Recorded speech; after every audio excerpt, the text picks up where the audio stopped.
All right, guys, we're still talking about the Industrial Revolution, so we're going to talk a little bit more about how that impacted society. Be prepared to answer questions throughout the presentation and take notes as needed to help you with the assessment. So during the late 1700s and early 1800s, industrialization was changing, not just products and work, but also how people thought about economics. One change was that mercantilism was giving way to capitalism and competition. So just to check, remember that we've talked about how there's been new inventions, there's been new ways of working with the factories now. Instead of the cottage work where people were building things by hand, people were moving to cities. So life is changing in a lot of ways. And now the idea of work is changing as well. So under the old mercantile system, governments restricted trade to protect their own industries from foreign competition. Then, starting in the late 1700s, some people said that governments should not interfere in business. This idea is called the laissez-faire economics, from a French phrase meaning free to do. Adam Smith became the leading advocate of the laissez-faire economics. In 1776, he published The Wealth of Nations, in which he analyzed the definition and creation of wealth. Smith wrote that markets free from government interference benefited everyone. Such an economic system, free from regulation, is called a market economy. Also, in a market economy, businesses can compete freely against each other for trade. The British government agreed with Smith's ideas and ended most regulations by the 1840s.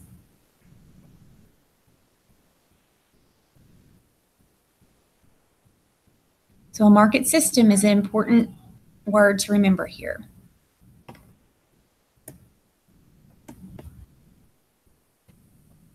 Adam Smith influenced Thomas Malthus, who was concerned about population growth caused by the development of industry. Malthus wrote that the population would always grow faster than food production. Therefore, he concluded that poverty and misery would never go away. Population growth, Malthus said, was slowed only by war, disease, famine, and decreased reproduction. Because many people agreed that these problems were unavoidable, Malthus's ideas were used to justify low wages and laws that limited charity to the poor.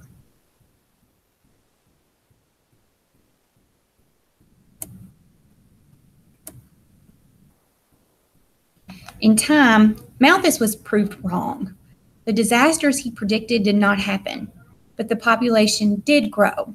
Still, the ideas of Smith and Malthus affected attitudes. As Smith predicted, industrialization succeeded and spread. Industrial capitalism emerged as the main economic pattern in the Western world.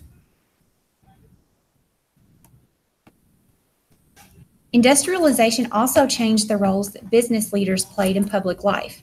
Before the Industrial Revolution, people who owned land controlled the wealth and power. But by the mid-1800s, the leaders of industry began taking away the landowner's influence. Some industrialists became extremely wealthy, and their new wealth bought them political power. The Industrial Revolution also highlighted the role of the entrepreneur, someone who starts a new business. Among the entrepreneurs were financiers, bankers, and investors who pooled their money to create large corporations. As demand increased for capital to build factories, banking and finance became more important occupations.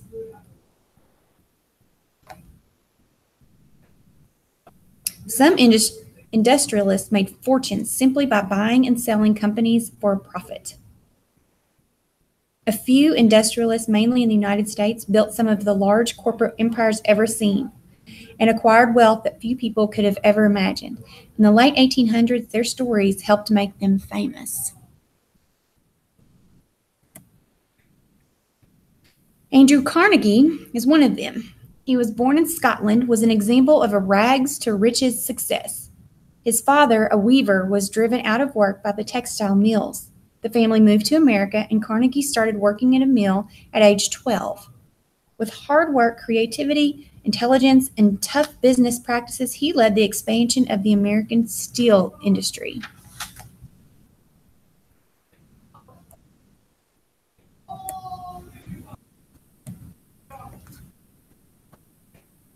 Other industrialists achieved similar feats. Examples include Cornelius Vanderbilt in railroads and John D. Rockefeller in oil. These men built giant corporations that drove out their competitors. They were both admired for their contributions to human progress and criticized for their treatment of workers. For example, they were generally against their employees joining labor unions. Although some, like Andrew Carnegie, gave generously to charity, people who disapproved of their methods sometimes called them robber barons.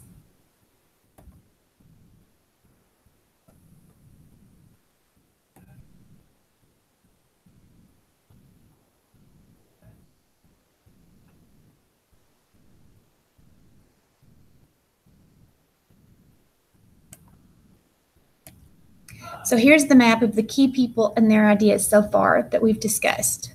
Thomas Malthus, Adam Smith in the economy, Andrew Carnegie in the steel industry, Vanderbilt and Rockefeller, railroads and oil.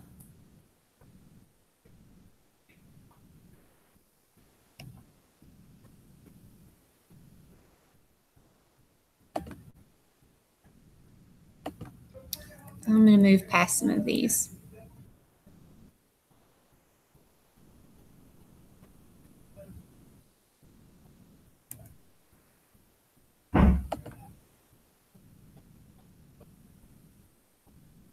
All right, so not everyone agreed that the laissez-faire capitalism was a good thing. Some thinkers blamed capitalism for the bad working conditions and big gaps between the rich and the poor. They took a different stance on economic systems. Two of these men were Robert Owen and Karl Marx. Robert Owen, in contrast to the gloomy views of Thomas Malthus, Robert Owen had a more hopeful view of how industry might affect people. He thought that for the good of all, society or the government, instead of individuals, should own property and control industry. This is a theory called socialism. This theory was a clear contrast to capitalism. To demonstrate his ideas, Owen built a mill complex in New Lanark, Scotland, that gained widespread praise as a model industrial town. The workers there enjoyed working conditions, shopped at nonprofit stores, lived in decent houses, and could earn sick pay. Because he felt that education improved character, Owen even provided free schooling for the workers' children. He also imposed strict rules on workers' personal lives, including curfews and bathing requirements. Owen brought his ideas to the United States in 1825 when he founded a community called New Harmony in Indiana. New Harmony was to be a utopia. Utopia is an ideal community where poverty and other evils of society did not exist. The belief that such communities can solve society's problems is called utopianism. The efforts of Owen and other people who believed in socialism led to a movement called social democracy. Those who advocated social democracy wanted to move from capitalism to socialism by democratic means. Karl Marx had a more radical view of socialism. and he and Friedrich Engels pushed their agenda. They declared that as capitalism grew, more and more workers would sink into poverty. In time, they would rebel, seize control of the means of production such as factories and farms, and govern themselves. They thought capitalism would collapse. Workers would establish a society based on cooperation and equal distribution of wealth. Such a revolution was inevitable, the authors claimed.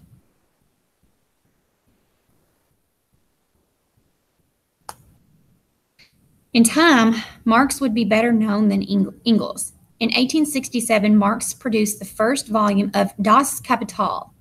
In this part work, he put forth his arguments against capitalism. One of its evils, Marx said, was how capitalism disrupts the relationship between labor and profit. He thought there should be a direct connection between one's work and one's pay.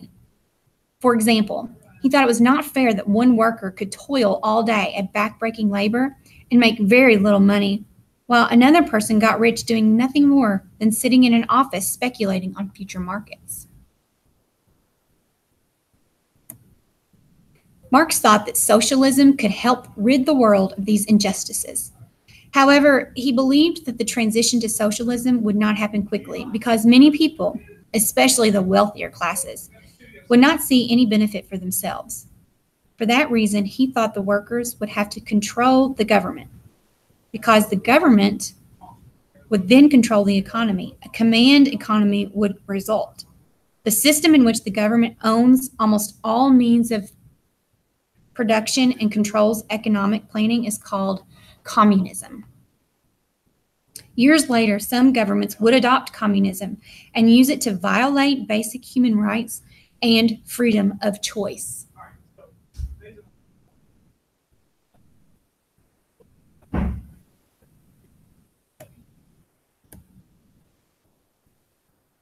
So the rise of these new economic ideas was among the countless effects of the Industrial Revolution. Other effects were felt in small and large ways, from how families lived to how countries dealt with each other. For example, the shift away from cottage industries affected home life and the roles of women in society. When work was done in the home, women often worked alongside their husbands. Then, when industry drew workers away from home, women were usually the ones who stayed home to care for children. The worlds of work and home began to separate. Women and men were seen as occupying separate spheres, the women in the home and the man in the workplace to support the home and the family.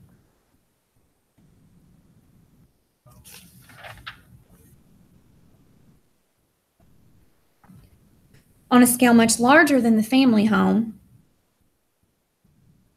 industrialization also affected entire countries. For some nations, industry brought with it great power. For example, Great Britain, France, and Germany became leaders in the global economy. Mass production increased their ability to build ships and make weapons. With increased military strength, some countries were able to conquer and control sources of raw materials around the world. The powerful industrial giants could even control the economy of a place thousands of miles away. For example, India had made and exported cotton cloth for centuries already when Britain took control of the region. Indian textile workshops were not merchandised. However, so cotton cloth imported from Britain was cheaper. The Indian textile industry could not compete and was practically destroyed. Overall, industrialized societies saw an increase in wealth. It is true that much of the wealth flowed into the pockets of the few rich industrialists. The manufacturing also created a new middle class of clerks, merchants, and managers. In general, the standard of living or the level of material comfort for people in industrialized countries improved. Even many of the poorest people gradually benefited from labor-saving devices and cheap machine-made goods. The Industrial Revolution introduced something to the new middle class: leisure. People had more time on their hands and more money in their pockets. They could enjoy public sports events, a concert in the park, a day at the beach, or even a vacation.